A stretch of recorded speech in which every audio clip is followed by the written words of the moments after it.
नमस्कार दोस्तों, चलिए जानते हैं बिहार की फटाफट 50 बड़ी खबरों को सिर्फ 10 मिनट में। लेकिन उससे पहले आप यह वीडियो किस जगह से देख रहे हैं हमें कमेंट में जरूर बताएं। कि महा मिस्टेक, उपभोक्ता परेशान, बिल लेकर लगाई बिजली ऑफिस की दौड़। दोस्तों, बिहार में स्मार्ट बिजली मीटर उपभोक्ताओं के लिए परेशानी का सबब बन गए हैं। कई लोगों को पिछले बिलों की तुलना में कई गुना अधिक बिल आ रहे हैं। चांदमारी निवासी एक उपभोक्ता को तो 1.5 लाख रुपए का बिल थमा दिया गया। एसडीओ ने जांच कर त्रुटि मिलने पर बिलों को दुरुस्त करने का आश्वासन दिया है।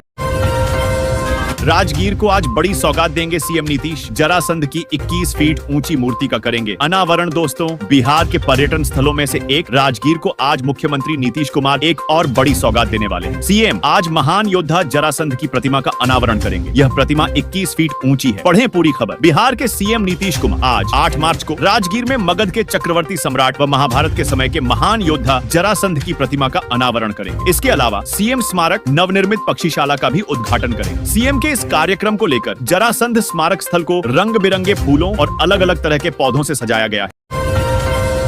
खुशखबरी, गोपालगंज में 5,929 लोगों को मिलेगा आवास। 5,268 परिवारों के अकाउंट में पहुंची पहली किस्त। दोस्तों, बिहार के गोपालगंज में वित्तीय वर्ष 2024 से 25 में प्रधानमंत्री आवास योजना के तहत 5,955 लोगों को आवास मिलेगा। इनमें से 595 आवासों का निर्माण कार्य पूर्ण कर लिया गया है। योजना के तहत प्रत्येक लाभुक को 3 किस्त में 1,20,000 की राशि उपलब्ध कराई जाएगी। जिले के सभी 14 प्रखंडों में 5,955 लाभुकों के चयन के बाद जियो टैगिंग का कार्य तेजी से पूर्ण किया जा रहा है। गोपालगंज वित्तीय वर्ष 2024 से 25 में प्रधानमंत्री आवास योजना के तहत 5,955 लोगों को आवास मिलेगा। इनमें से 5,729 लाभुकों के आवास को प्रशासनिक स्तर पर स्वीकृति मिलने के बाद 5,268 लाभुकों के खाते में प्रथम किस्त की राशि भेज दी गई।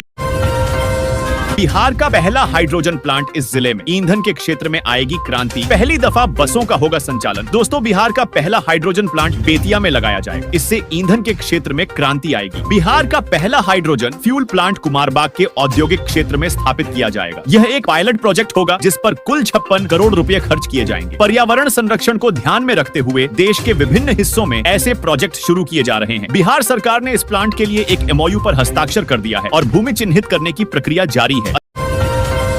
अस्पताल में थी नवजात की खरीद बिक्री की तैयारी। सूचना पर पहुंची पुलिस ने किया बरामद। दोस्तों, बाल संरक्षण पदाधिकारी ने वरीय पुलिस उपाधीक्षक मुख्यालय को खरीद बिक्री की जानकारी दी। उन्होंने एचटीयू की एक टीम गठित कर चाइल्ड हेल्पलाइन के साथ आरके अस्पताल में छापेमारी की। हाजीपुर नगर थाना क्षेत्र के एसडीओ रोड स्थित एक हॉस्पिटल में नवजात की खरीद बिक्री की सूचना पर पहुंची पुलिस ऑफ चाइल्ड लाइन ने नवजात को बरामद कर लिया। फिलहाल पुलिस इस मामले में जाँच कर रही है।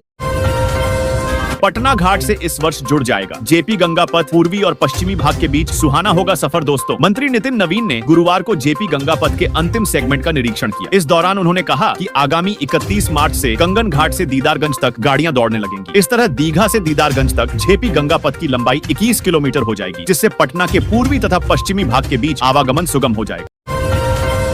भागलपुर में अतिक्रमण हटाने के दौरान फल विक्रेता को पड़ा दिल का दौरा, मौत हुई तो मचा बवाल। दोस्तों, भागलपुर के घंटाघर चौक पर अतिक्रमण हटाने के दौरान एक फल विक्रेता की मौत हो गई, जिसके बाद आक्रोशित दुकानदारों ने हंगामा शुरू कर दिया है। बिहार के भागलपुर शहर के जोगसर थाना स्थित घंटाघर चौक पर शनिवार को फल व्यवसायी की मौत से माहौल तनावपूर्ण हो गया, जिसके बाद खुदरा दुकानदारों का गुस्सा भड़क गया। दुकानदारों ने टायर जलाकर पुलिस प्रशासन के खिलाफ प्रदर्शन किया और सड़क जाम कर दिया। आक्रोशित लोग पुलिस प्रशासन के खिलाफ जमकर नारेबाजी कर रहे।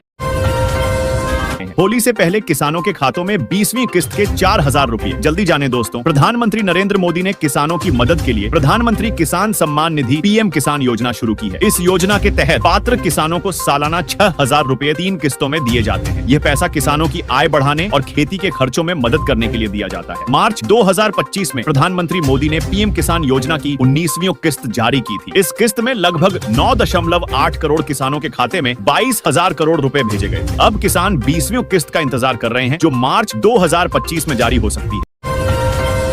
मुजफ्फरपुर में बिजली विभाग अचानक क्यों उखाड़ने लगा स्मार्ट मीटर, वजह सामने आते ही मचा हड्डकंप। दोस्तों, मुजफ्फरपुर में कई लोगों की टेंशन बढ़ गई है। बिजली बिल बकाया रखने वालों की खैर नहीं है। मुजफ्फरपुर में 30,000 बिजली बिल बकायेदारों को अधिकारियों ने लाल नोटिस भेजा है। बकाया राशि जमा नहीं करने पर लीगल नोटिस और फिर नीलामी की कार्रवाई की जाएगी। पूर्वी डिवीजन में अब तक 5,000 स्मार्ट मीटर उखाड़े जा चुके हैं।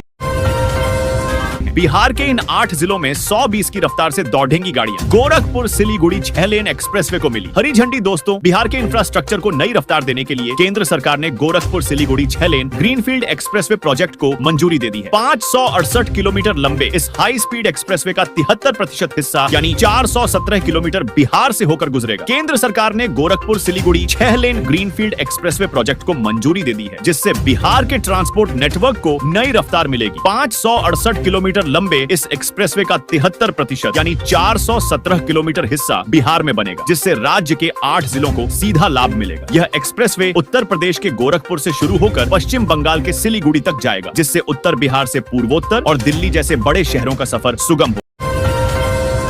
भागलपुर में एसएसपी के इस ऑन ऑर्डर से कांप उठेंगे बदमाश। पुलिस को दे दी खुली छूट। दोस्तों, भागलपुर के एसएसपी हृदयकांत ने बुधवार को पीरपैंती थाना का निरीक्षण किया। उन्होंने थाने के विभिन्न विभागों का निरीक्षण किया और पुलिस कर्मियों को बदमाशों के खिलाफ कार्रवाई करने का निर्देश दिया। उन्होंने कहा कि केस का निपटारा जल्द से जल्द किया जाए ताकि बदमाशों पर नकेल कसा जा सके। एसएसपी ने केस निष्पादन में तेजी लाने का पदाधिकारियों को निर्देश दिया। किसान योजना में 2000 रुपए की जगह 3000 रुपए, किसानों की बल्ले बल्ले। दोस्तों, किसानों की आर्थिक स्थिति सुधारने के लिए सरकार लगातार कदम उठा रही है। इसी कड़ी में मुख्यमंत्री किसान सम्मान निधि योजना के तहत किसानों को मिलने वाली राशि में बढ़ोतरी की गई है। पहले इस योजना के तहत किसानों को सालाना 6000 रुपए 3 किस्तों में दिए जाते थे, लेकिन अब इस राशि में 2000 रुपए की वृद्धि की गई है। बल्ले बल्ले विधानसभा चुनाव से पहले मिलेगा 38 लाख लोगों को रोजगार। दोस्तों, विधान परिषद में संसदीय कार्य मंत्री विजय कुमार चौधरी ने घोषणा की है कि नीतीश सरकार चुनाव से पहले प्रदेश में 38 लाख लोगों को सरकारी नौकरी देगी। उन्होंने बताया कि अब तक प्रदेश में 24 लाख लोगों को रोजगार मिल गया है। ऐसे में अगले कुछ महीनों में बिहार के 14 लाख युवाओं को नीतीश सरकार बड़ा तोहफा दे सकती है।